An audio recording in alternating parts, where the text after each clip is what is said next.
Fala pessoal, e aí, tudo bem com vocês? Nesse vídeo a gente vai trazer uma perspectiva aqui e alguns comentários sobre as small caps, tá bom? Eu estou fazendo esse vídeo basicamente motivado por uma conversa que tive essa semana agora com um amigo meu, também investe na bolsa há bastante tempo. Acredito até que vocês acompanhem vídeos deles aqui no YouTube, tá?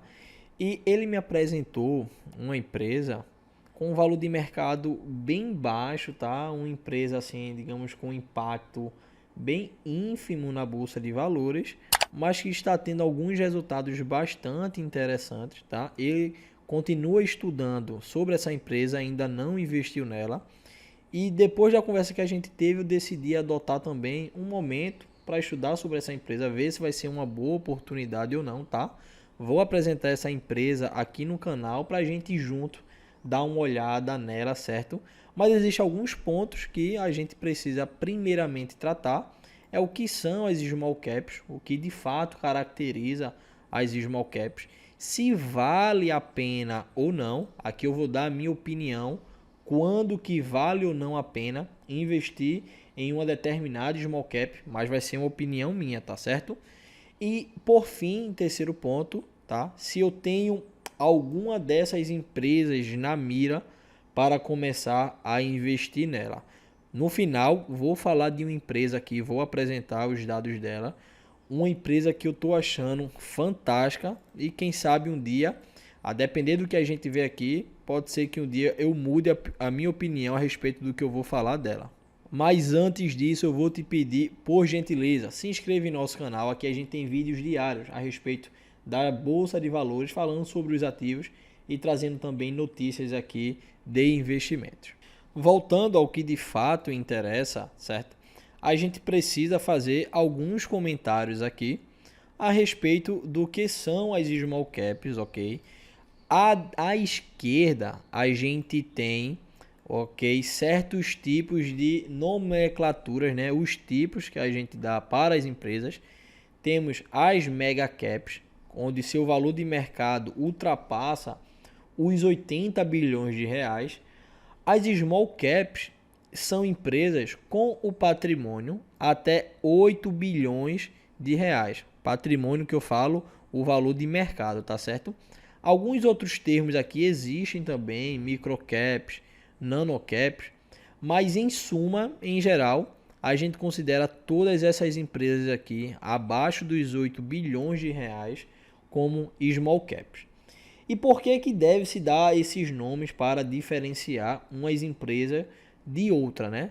Veja só, no fim das contas, o que de fato diferencia essas empresas não é só o valor de mercado. É em geral o que acontece na valorização, no dividendo, no risco e na liquidez dessas empresas. Vou recapitular. O que diferencia uma small cap, sei lá, das big caps ou das mega caps, não é só o valor de mercado, tá bom? O valor de mercado, ele está atrelado a outras coisas, né? Como eu bem falei, que é a valorização, o dividendo, o risco e a liquidez. A gente sabe que talvez o ponto aqui que eu mais bato em cima, eu vou até circular por completo aqui, é o dividendo, tá? São os dividendos daquela companhia. As small caps, né, são encaradas, né, como tendo dividendos médios, digamos assim. Na prática, esses dividendos eles são puxados até para baixo. Não são consideradas empresas boas pagadoras de dividendos, certo? Geralmente são empresas que estão focadas no seu reinvestimento. Todo o lucro que tem acaba investindo em si mesma, por isso que ocasiona, essa alta valorização. Na verdade, não é sempre que acontece essa valorização, né? Porque pode ser feito um péssimo investimento, um mau investimento, e aí não ocorre essa valorização. Por isso também que a essas empresas estão atrelados os altos riscos, né? Você vê aqui na small cap que tem um risco médio, mas em geral também acaba tendo um risco, sabe, um tantinho elevado. E a liquidez dessas empresas acabam sendo baixas porque são empresas com um valor de mercado baixo, então não são empresas que estão sendo muito negociadas ali. Às vezes, tá bom? São empresas com um free float baixo, poucas ações circulando no mercado, por isso que essa liquidez ela não fica tão alta. Então, recapitulando, as small caps, elas são consideradas aí com empresas com um valor de mercado até 8 bilhões de reais. São empresas que, em geral, não pagam bons dividendos, ok? Existe uma certa chance de valorização do seu valor de mercado, mas atrelada a isso, tem uma liquidez baixa, ok? E um risco, de certa forma, considerado alto. E qual que é o melhor do mundo de se investir em small caps? Quando você encontra uma small cap que tem lucros altos, porque veja só, preste atenção, se você pega um small cap com um valor de mercado de 5 bilhões de reais, por exemplo, e essa empresa por trimestre arrecada ali líquido, tá? Um lucro líquido de 400 milhões de reais. No ano, essa empresa vai ter 1 bilhão e 600 milhões de reais. Comparado ao seu valor de mercado, pode-se dizer que essa empresa está tendo um lucro líquido muito bom, ou você não concorda? Mas aí, ou essa empresa pode focar no reinvestimento e fazer com que essa valorização suba, tá? Ou pode focar nos dividendos. O que eu quero deixar claro aqui agora é que se uma empresa dessa foca em distribuir bons dividendos, às vezes aquilo dali é uma ótima oportunidade para você ganhar bons dividendos, principalmente porque, em geral, essas empresas têm um quantitativo bem baixo de ações sendo circulada no mercado. E em geral, tá? Vou pegar os últimos 5 anos aqui do índice que replica as small caps aqui da Bolsa de Valores, na pandemia foi altamente penalizado, ó, chegando aqui, ó, a um patamar baixíssimo. A gente vai comparar com o Ibovespa, que caiu também, foi lá embaixo. Vou considerar aqui também com a B3, veja, não caiu tanto. E o interessante é que a B3 se recuperou rapidamente, tá bom? O Ibovespa e também o índice das small caps ficou ali sendo penalizado, ó. E perceba uma semelhança que se tem entre o gráfico do Ibovespa, tá? Esse daqui é o gráfico das small caps. E agora olha o gráfico do Ibovespa. As small caps, de certa forma, estão replicando quase que o mesmo movimento do Ibovespa. Agora perceba que o Ibovespa, um tempo após ali, né, a pandemia, depois de ter passado ali de 2021 para lá, perceba que o valor de mercado das empresas foram se mantendo ali numa constante, numa média interessante, tá? E com tendência de subir.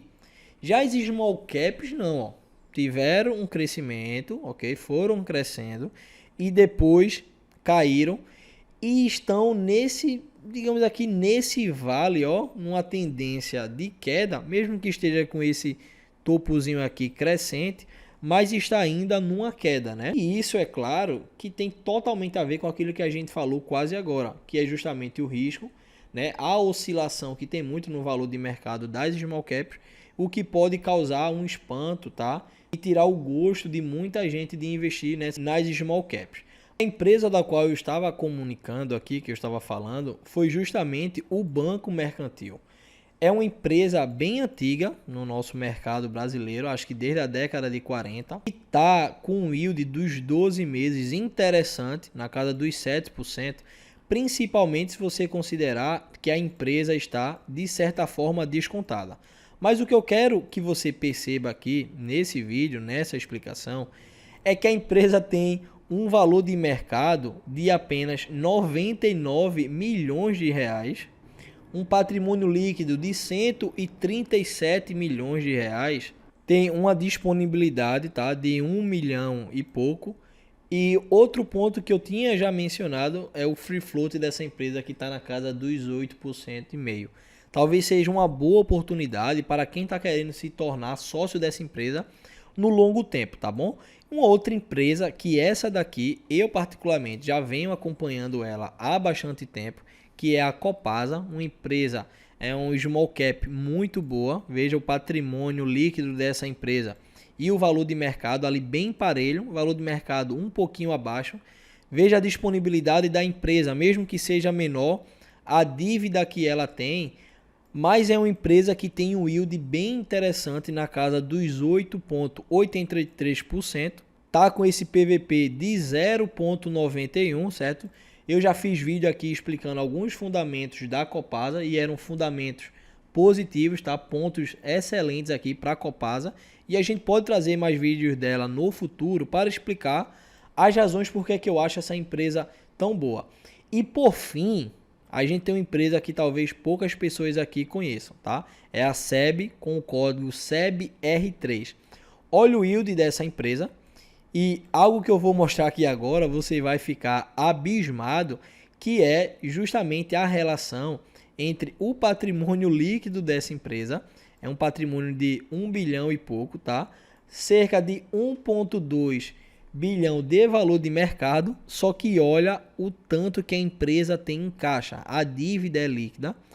O que eu tô querendo dizer aqui, que você preste atenção, é que a empresa tem mais do que a metade disponível em caixa com relação ao seu patrimônio, ao seu valor de mercado. Você está percebendo que a empresa tem cerca de 1,2 bilhão de reais de valor de mercado e tem 675 milhões de reais disponíveis em caixa. Eu não consigo nem entender por que é que a empresa tem apenas esse valor de mercado, levando em consideração toda essa disponibilidade que tem em caixa e, além disso, os dividendos que a empresa vem distribuindo nos últimos 12 meses.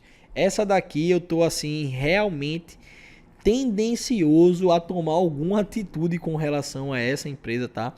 Eu sou um pouquinho afastado das small caps, mas essa aqui realmente está chamando bastante a minha atenção. Tô dando uma olhada nos últimos resultados dela, tá? Analisando alguns fundamentos, e é bem provável que nessa semana eu traga um vídeo falando apenas sobre a SEB Distribuição e explicando os seus fundamentos e dando uma olhada nessas questões financeiras da empresa, que eu acredito que será muito importante. E por hoje é só, pessoal. Se você gostou, por gentileza, deixe seu joinha que vai nos ajudar bastante. Se inscreva no canal e ative o sininho para receber mais vídeos como esse, tá bom? Forte abraço, tamo junto e até mais.